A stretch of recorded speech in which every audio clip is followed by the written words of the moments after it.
This week, we drop everything to spend some quality time with Mortal Kombat X. Jonny Robot heads to Yharnam to discover what's going on with Bloodborne, and we find out just how long we would survive among the zombies with an early look at H1Z1. This is Player Attack.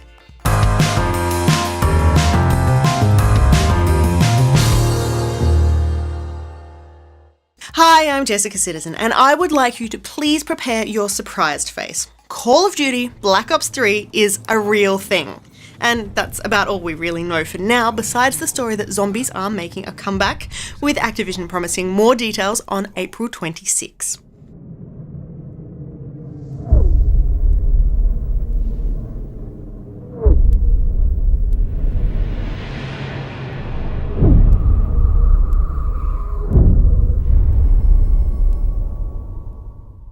Something that is perhaps a little bit more surprising is the reveal of LEGO's often rumoured Toys to Life project.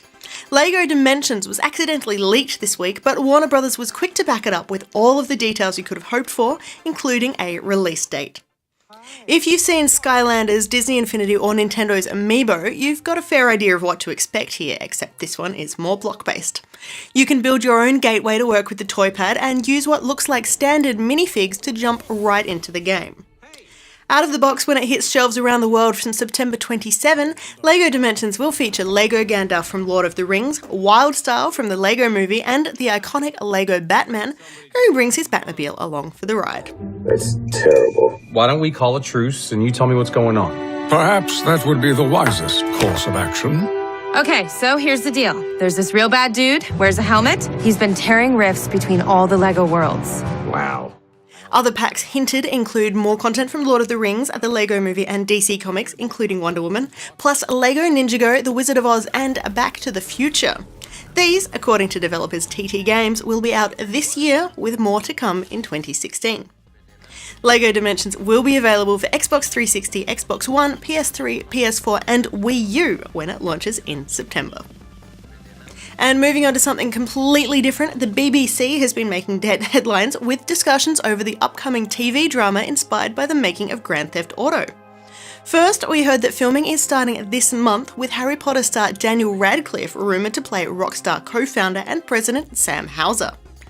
But we are already being warned that the 90-minute drama won't tell the whole story, with members of the original Grand Theft Auto design team claiming that the game's history at DMA Design will not be explored. Instead of covering the whole lot, developers believe the BBC production will instead kick off with the development of GTA 3, which launched in 2001, reducing the 5 years prior to merely an opening text scroll. Skipping from one cinematic project to another, we will forgive you if you need to check the calendar. Warner Bros. Has picked up the movie rights to indie horror smash Five Nights at Freddy's, and this is not an April Fool's joke.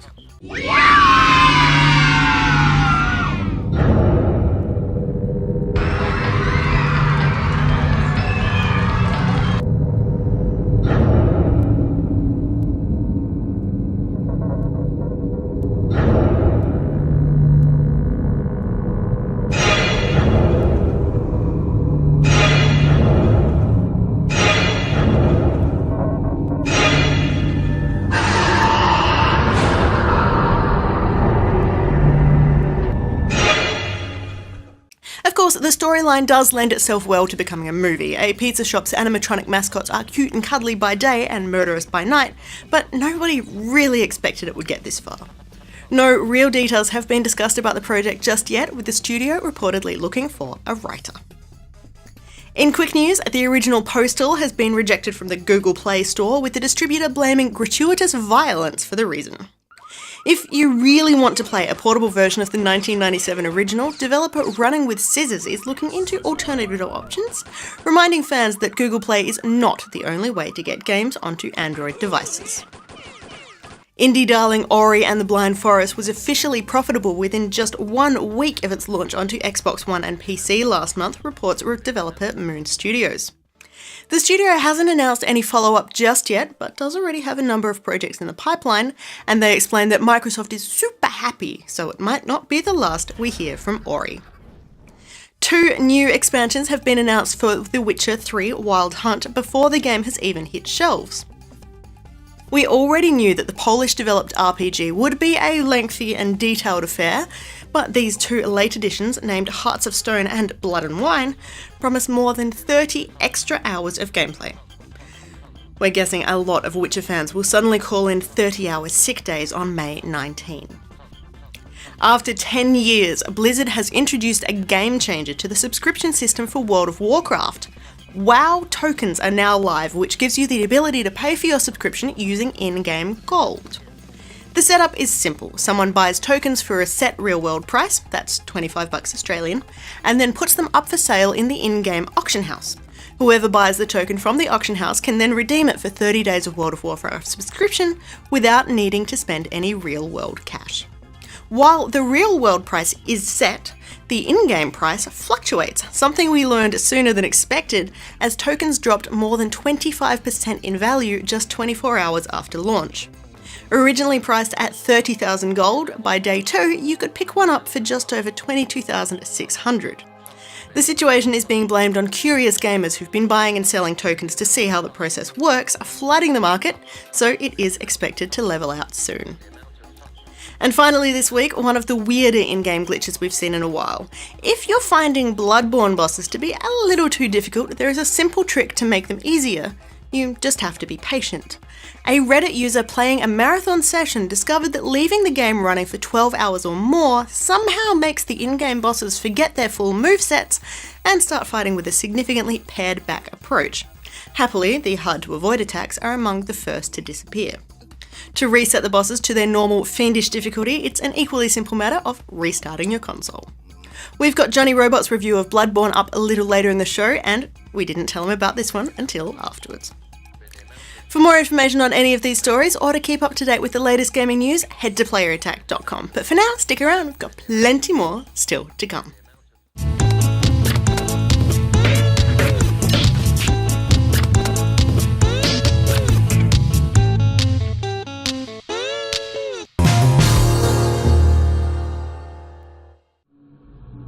It's all just a fading memory now. Life used to be easy. Get up, go for a run, go to work, you come home, watch TV, go to bed. Oh, how easy we had it. Let's address the elephant in the room. H1Z1 probably wouldn't exist if it wasn't for DayZ, and realistically the developers could have just put a bit of a polish onto a replicated DayZ experience and they would have had a hit with the run, loot, survive formula solidly in place. But we are happy to report that Daybreak Games goes above and beyond. And if Daybreak Games isn't a familiar name just yet, let me remind you this is the same studio that used to be known as Sony Online Entertainment. That is, the creators of EverQuest. When you first load up H1Z1, you're asked to pick a server. That's pretty standard, right? But each of those servers might be running a very different rule set. Of course, there's the standard option of allowing, or disallowing, player-on-player violence. So if you want the thrill of not knowing whether someone is friendly when they approach, you can have that on the PvP servers. If you prefer a more cooperative experience with your fellow survivors, stick to the PvE options. But H1Z1 then takes things to a new level with other intricately customizable server rules. Some of them will wipe your discovered recipes on death, some will force the game's first-person perspective at all times, and on others you'd best be aiming for the head because on those servers that is the only way to put a zombie down. But back to the differences between PvP and PvE. The server rules can only prevent so much. H1Z1 has proximity voice chat built in, so as people get close to you, they can say hi. And it shouldn't really be a surprise that some of those people follow up the polite greeting with a shotgun blast or maybe an axe swing, both of which don't actually cause any damage in friendly servers but do serve as a reminder that sometimes people are idiots, regardless of where they are. Early in the game, you need to carry everything you find, but of course, you have very limited options for carrying gear around. The game requires you to discover recipes for new items by having them in your inventory and trying various combinations in the discovery menu. You can craft items so long as the ingredients are in your immediate proximity, but if you don't have the capacity to carry the end result, you can't discover anything new based on it. Fortunately, one of the easier recipes to discover is for a satchel, which means you're automatically able to carry much bulkier items, or many more bits and pieces. This simple satchel can be upgraded to a proper backpack once you get enough stuff, so that's even more items that you can lug around and experiment on. It's not just portable items in handbags though. At some point you'll find the recipe for a small shack, which you can place almost anywhere in the world. It has everything you'd expect in a shack. 4 walls and a roof, but there's no door, until you craft one separately and add it to your structure. It's not all bad though. In the world of H1Z1, even the most simple wooden door can be locked with a key code, giving your little shack a little security in these dangerous times. Don't get too comfy though. If you're playing on a PvP server, key code be damned, other players are able to simply bash your door down if they want to get inside. Obviously, the main point of H1Z1 is to survive for as long as you can. However, your inevitable demise is unlikely to come at the hands or teeth of the zombies we've been promised. Realistically, hunger, thirst, illness, wild animals, and other human players pose a much bigger threat than the undead, because, for whatever reason, there's simply not many zombies running around right now. We're not quite sure why the zombie population is so low either. It could be that they're killed off too quickly by other players, or that Daybreak hasn't quite figured out the balancing, or even that the studio has decided that they're not really that important to the game. But right now, the shamblers are seriously outnumbered, even by the deer. When you do find the zombies though, they can provide quite a formidable challenge. Despite having no brains, they're pretty clever, and they'll chase you for as long as they can see you. Once you slip out of sight, the zombies will search the area where you were last spotted in the hope of finding some fresh meat. Our advice? Keep running. It's worth noting that H1Z1 is still pretty heavily in development and is not a finished game yet. The team at Daybreak are still actively working on the project, so just about everything is likely to change before it reaches an official release. Right now though, if you're fond of post-zombocalypse survival and can put up with a little grinding, it's probably worth checking out. This is my hell. And damn, it ain't easy.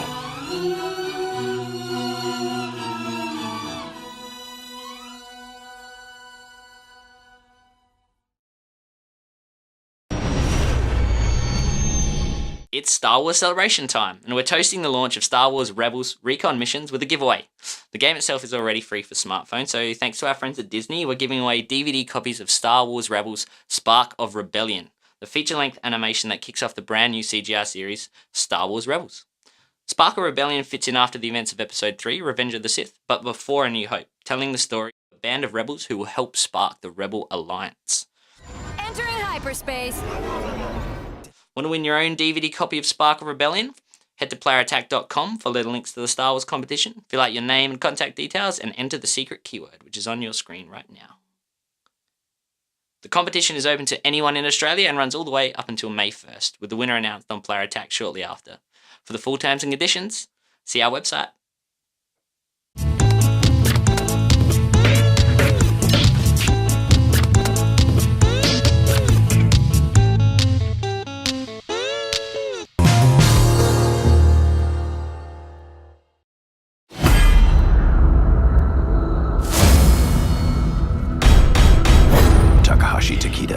Jacqueline Briggs, Kung Jin, you are not welcome here. Sub-Zero, let's talk. Cassandra, you lead this group, but they do not follow. Until you function as one, you will fall short. After playing Mortal Kombat X for a while, two very distinct things are running through my head. Holy shit, is this brutal? And two, am I a terrible person for laughing as I remove people's limbs? Actually, don't answer that. It's rhetorical. Of course, just like previous games in the series, there is a fairly detailed single-player story campaign to work through. That said, we've skipped over all of it for the moment and jumped straight into multiplayer. We played through using all the available characters, wailing on each other something fierce for hours, and checking out all the fatalities. So the question remains, is it still fun after you've seen the worst a game can throw at you? Yes it is. Obviously, there are some fatalities still waiting to be unlocked, and there are brutalities to explore and other incredibly violent combinations to try out. But when people think Mortal Kombat, they think of that one classic line, "Finish her!" So there may have been a few games where someone let the other person win just to see the outcome. Now, I'm not squeamish by any means, but Jesus Christ is this shit full on. Limbs get detached, blades get inserted into many an uncomfortable place, and there is blood by the gallons. After choruses of "oh no," and "ews," we settled on what really made it so gross. It was the sound. Whoever did Foley on this did an amazing job. I've never had to hear what it sounds like for somebody to choke on their own leg, but now thanks to MKX, I've gone and lost a piece of myself that I can never get back.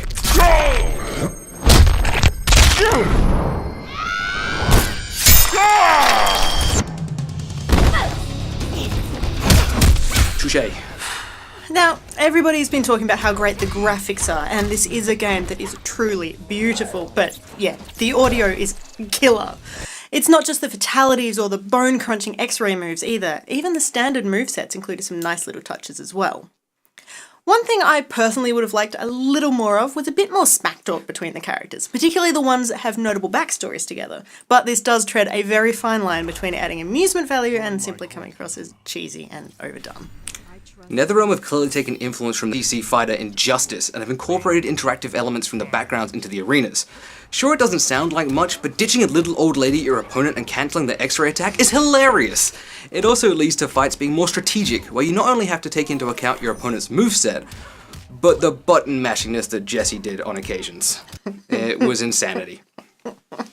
It's true, I am a button masher from way back, and I am happy to admit that while I might not have any kind of strategy, and I only land killer combos out of luck rather than actual forethought or planning, Mortal Kombat X is great fun for even the most casual player.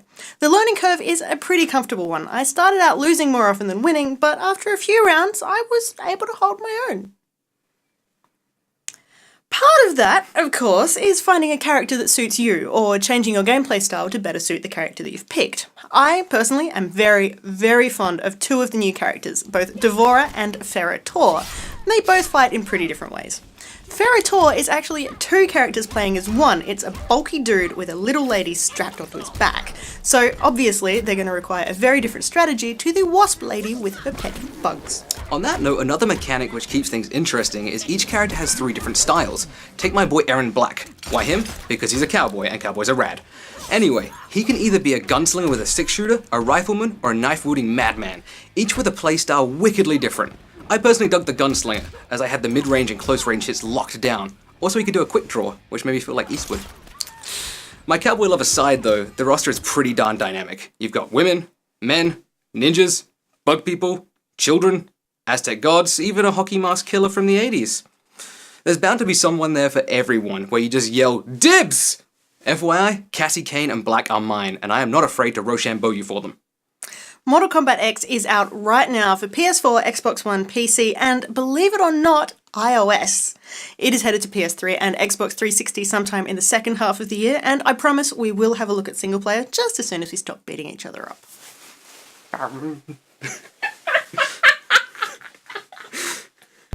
Earthrealm's fate lies with you.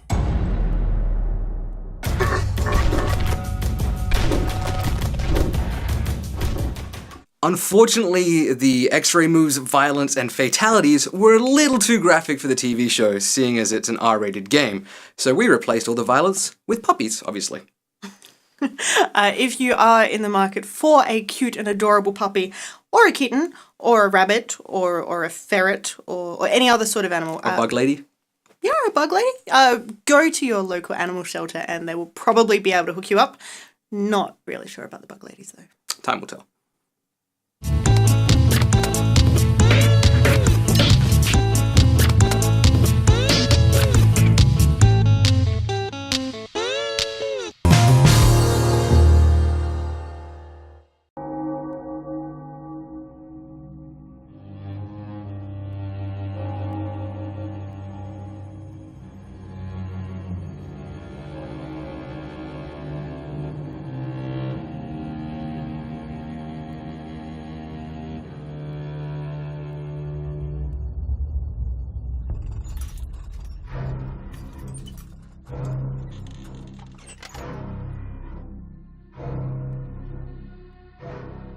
Bloodborne's been in my PS4, on my mind, and contorting my once delicate hands into misshapen claws for the past 2 weeks, and guess what? It's bloody amazing.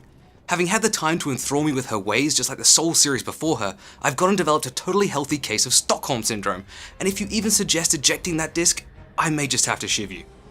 My diminishing stability and fanboy bias aside, the scores across the board show this game is something truly amazing, averaging 9s and 10s. Hell, when publications aimed at old men who drive imported cars are raving about this and not Greece's economy, things are getting real.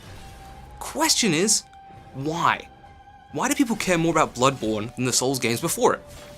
You could be wicked cynical and say Sony. Having a massive advertising budget and being, Sony would probably help. But I'm throwing a different word out there. Accessibility. Now, before Souls veterans start flipping tables and taking to the internet to repeatedly bombard people with the phrase, "get good," accessible does not mean easy. Bloodborne is still the game equivalent of fighting a bear with a pool noodle, whilst in a minefield, whilst being crushed by a constant nihilistic atmosphere. But it does it in a way that's more familiar to the gaming community at large. So it's about time to address the decaying elephant in the room. This isn't Dark Souls. Shields are gone, limited healing is gone, biding your time is certainly gone. Bloodborne forces you to play offensively, either slashing away with your primary or firing off bullets with your secondary. There's also dodging. For God's sake, learn to dodge. This combat style is more in sync with traditional third-person action combat games, emphasizing much faster movement, with weapons dealing more damage and having larger swing arcs. Healing items are also way more abundant and quicker to use.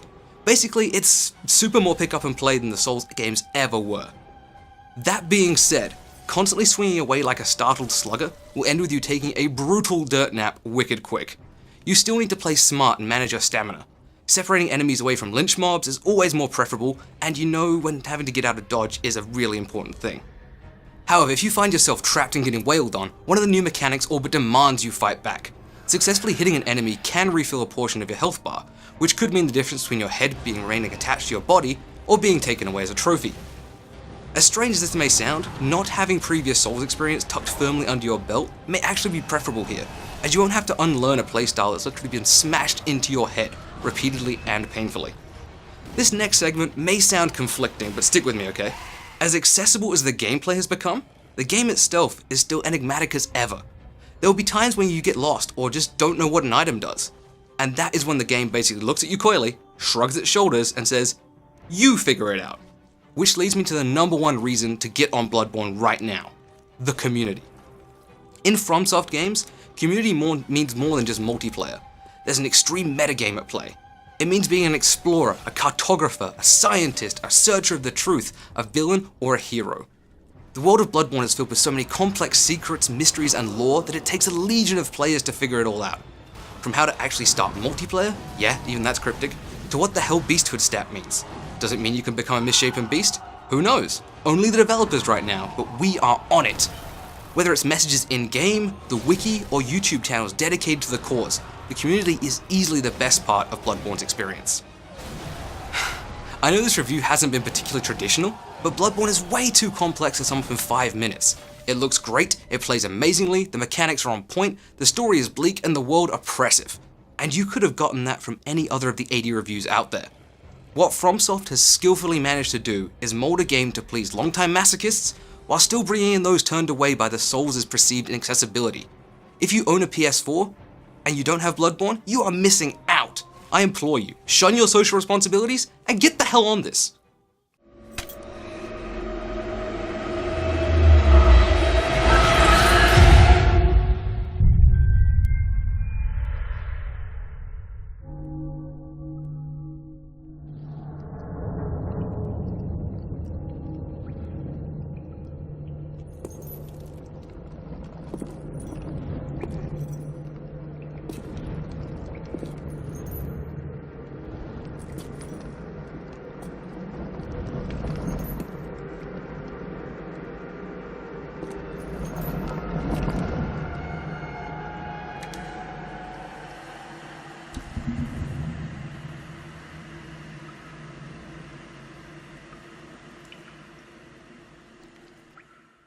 And that's about it for this edition of Player Attack. Thanks for watching. Next week, we're doing something a little bit different and looking into the history of Australian video game development, shining a spotlight on some of the great games that have been created across this wide brown land.